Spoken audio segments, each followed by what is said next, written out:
साथ में रूबरू नहीं हो पाए क्योंकि अटक से कटक और जब कश्मीर से कन्याकुमारी तक जोड़ा मेरे हिसाब से मेरी आवाज सभी सेंटरों पे आ रही होगी, जयपुर, जोधपुर, प्रयागराज और इंदौर। सभी बच्चों का दिल की अतल गहराइयों के साथ में बहुत बहुत धन्यवाद कि आपने इस उत्कर्ष परिवार के प्री नॉर्थ सेट एग्जाम में पार्टिसिपेट किया और बढ़ चढ़ करके अपनी तैयारी को परखने की कोशिश की है। उम्मीद ही नहीं, पूर्ण विश्वास है कि इतने लंबे टाइम से जो आपकी बेहतरीन तैयारी है उसका परिणाम भी बेहतरीन होगा। चमकते दमकते सबके चेहरे दिख रहे हैं, मैं आपको देख पा रहा हूँ, आप मुझे देख पा रहे हैं, तो हर सेंटर पे बैठे हुए विद्यार्थी को महसूस करना है कि हम वहीं पे मौजूद हैं। आपके चेहरे की रंगत यही बता रही है कि टेस्ट बहुत अच्छा गया है और नॉर्थ सेट का परिणाम भी कुछ ऐसे ही बढ़ चढ़ करके देखने को मिलेगा, क्योंकि एक दिन में कुछ नहीं होता है लेकिन एक दिन जरूर होता है। ये प्री नॉर्थ सेट के लिए अपन अगर बताएं तो ये आपको परखने की कोशिश की गई है कि नॉर्थ सेट के अंदर जो छोटी मोटी कमियां आपके सामने देखने को मिल सकती है, जैसे कि एंजाइटी को फील नहीं कर पाना, स्ट्रेस को फील नहीं कर पाना, पेपर में जाकर के छोटी मोटी गलतियां यानी आते हुए क्वेश्चन को गलत कर देना, और फिर अपन सेंटर से निकलने के बाद ये महसूस करते हैं कि एक और मौका मिल जाए, इस बार फाड़ दूंगा। तो बस यही चीजों को हमने करने की कोशिश की है कि यहाँ जो गलतियां इस टेस्ट में आप करोगे, ये टेस्ट नहीं एक आपका नॉर्थ सेट था, और इस टेस्ट को वापस से आप मेन एग्जाम के अंदर लेकर के जाओगे कि ये छोटी मोटी गलतियां यानी आते हुए क्वेश्चन को गलत कर देना, क्वेश्चन की भाषा को नहीं पढ़ पाना या क्वेश्चन जरूरत से ज्यादा अटेंड कर देना, ये सारी चीजों को आप शॉर्ट आउट करने की कोशिश करेंगे और इसमें अच्छे से सीखा भी होगा।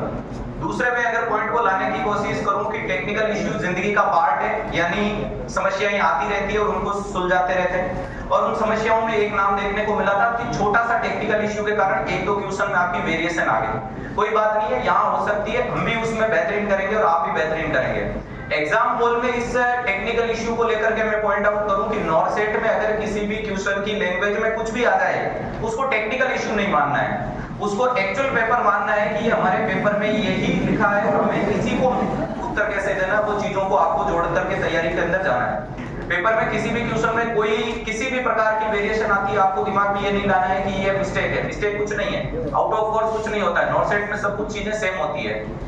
और नेक्स्ट इंपॉर्टेंट चीज, जो पेपर आपका नियर बाई जैसे नजदीक आ रहा है, जैसे जैसे आप लोगों में एंजाइटी और स्ट्रेस लेवल बढ़ रहा है, स्ट्रेस के लिए मैं हमेशा एक चीज बोलता रहता हूं कि जिसके पास कुछ होता है उसको खोने का डर होता है। आप लोगों की बेहतरीन परफॉर्मेंस वाली तैयारी है, इसलिए कहीं ना कहीं आप ये सोच रहे हैं कि कहीं मेरे एग्जाम में कुछ गड़बड़ नहीं हो जाए। वो विद्यार्थी जिनके बिल्कुल तैयारी नहीं है, जिन्होंने सिर्फ फॉर्म भरा है और पेपर में पार्टिसिपेट करेंगे, 1% उनको एंजाइटी नहीं है कि उनका 17 तारीख को पेपर है, वो आज भी नींद ले रहे हैं, पहले भी ले रहे थे, भगवान की कसम आगे भी लेते रहेंगे। तो ये एंजाइटी आती है, एंजाइटी आना एक पार्ट ऑफ लाइफ है, कोई दिक्कत वाली बात नहीं है, अपन पेपर में पार्टिसिपेट करेंगे और सिलेक्शन निकालेंगे।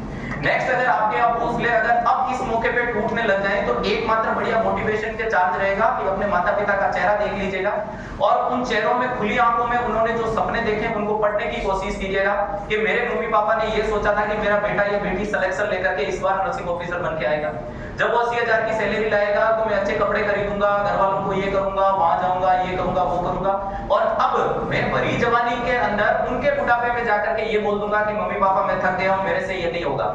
और अगर तुम्हारे अंदर इतनी हिम्मत है कि तुम भरी जवानी में अपने बूढ़े माता पिता को ये बोलने की हिम्मत रखते हो कि मम्मी पापा मेरे से नहीं हो पाएगा, आप पहले भी संघर्ष करते थे और आगे भी करते रहोगे, तो आप मेहनत मत कीजिएगा, लेकिन मेरी गारंटी है कि वो सपने जो उन्होंने देखे हैं वो तुम्हें सोने नहीं देंगे। और जब सपने सोने नहीं देते हैं ना, वो कहते हैं ना, जब सीने में आग लगी हुई होती है ना, तो वो आग सिर्फ सिलेक्शन से बुझनी चाहिए, लगा दे आग पानी में जवानी उसे कहते हैं, और छीन ले सिलेक्शन कहानी इसे कहते हैं। तो कुछ सिलेक्शन के बारे में सोच करके ही अपने को जाना है। पेपर के दिन आपको इतना ज्यादा खुद को लाइट लेना है, यानी नॉर्थ सेट की मजाक उड़ानी है। नॉर्थ सेट का एग्जाम देने जाओ उस दिन नॉर्थ सेट को मजाक में लेना है, यानी नॉर्थ सेट को ज्यादा नहीं आता, मुझे ज्यादा आता है, क्योंकि देखो दो चीज होगी नॉर्थ सेट के दिन, मैं क्लियर कट बता देता हूं, अगर नॉर्थ सेट तुम्हारे ऊपर हावी हो गया तो तुम नॉर्थ सेट को कभी क्रैक नहीं कर पाओगे, ये ध्यान रख लेना, दिमाग में बिठा लेना। लेकिन तुम नॉर्थ सेट पे हावी हो गए तो नॉर्थ सेट की इतनी औकात नहीं है कि वो तुम्हें हरा पाएगा। तो वहां जाते ही, जैसे कि आपके क्रिकेट के मैच में भी देखते हो, बैट्समैन बॉलर पे हावी हो जाता है, बॉलर डूबता जाता है, और बॉलर हो जाता है, बैट्समैन रोता रहता है। तो एग्जाम में आपको एग्जाम के ऊपर हावी होना है, और हावी होने का सबसे बढ़िया तरीका है कि क्वेश्चन के पैटर्न को किस प्रकार से सोल्व करना है। हमेशा बड़े वाले जो भी क्वेश्चन आते हैं उनको एक बार इनिशियल फेज में विद इन सेकंड स्किप करते हुए आगे की तरफ चलना है। पहला क्वेश्चन आया, आसानी से पूछा, एंटीडोट ऑफ मॉर्फिन, उत्तर दिया, आगे चलो, उत्तर दिया, आगे चलो। इस प्रकार से आप पेपर को शॉर्ट आउट करोगे, 100 क्वेश्चन होंगे, और जब आप 100 क्वेश्चन पढ़ोगे उस दरमियान लगभग आपके 55 से 60 क्वेश्चन कंप्लीट हो चुके होंगे। ये आपका पहला राउंड होना चाहिए नॉर्थ सेट एग्जाम देने के लिए मैं बात कर रहा हूं। दूसरे राउंड में आप आप उन ट्यूशन पे आओ जो थोड़े से लेंथी टाइप ट्यूशन देखने को मिल रहे थे, अब उनको समय दो, क्योंकि आपके पास में एक ट्यूशन को करने के लिए 50 से 55 सेकंड है। शुरुआत में जब अपन ने ट्यूशन अटेंड किए तो हर ट्यूशन को अपन ने 10 से 20 सेकंड में लपेटते हुए आराम से उत्तर दे दिया। अब अपने पास में जब एक्स्ट्रा टाइम बच रहा है तो नेक्स्ट टाइम में उन ट्यूशन को अपन ज्यादा समय देकर भी सही करने की कोशिश करेंगे।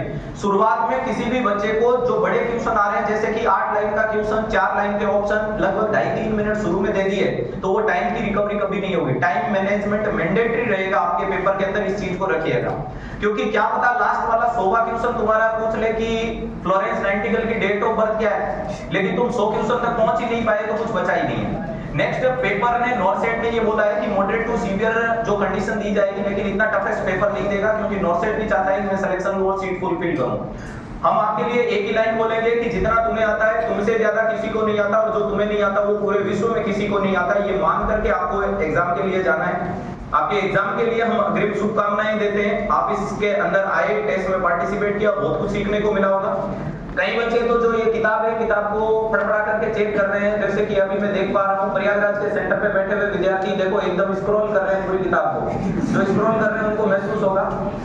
और जयपुर के सेंटर पे कईयों को कंफर्मेशन करा रहा हूँ कि बैठे हैं या नहीं बैठे। जयपुर में जो एडिडास के टी-शर्ट में भैया फर्स्ट रो में बैठे हैं, वो ऐसे बैठे हैं कि जैसे कि दूल्हे का सेहरा सका। कॉम्प्लेक्स में जो बैठे हैं वो तो आइसक्रीम का इंतजार करते हुए नजर आ रहे हैं मुझे, जो जोधपुर में। और जो हमारे हस्ती भवन में बैठे हैं वो शानदार तरीके से एकदम डेडिकेटेड तैयारी के अंदर लगे हुए हैं। तो बढ़िया तैयारी कीजिएगा और एग्जाम में अपना बेस्ट देने की कोशिश कीजिएगा। जिंदगी का हर एग्जाम आपका पहला एग्जाम होता है, कभी आखिरी नहीं होता है। तो इसके लिए इतना। नेक्स्ट आपके लिए एक और लाइन बोल देता हूँ। कई लोग स्ट्रेस की दुनिया में जीते रहते हैं। हर एक बैट्समैन, हर एक खिलाड़ी के लाइफ का अलग मैच होता है। आपने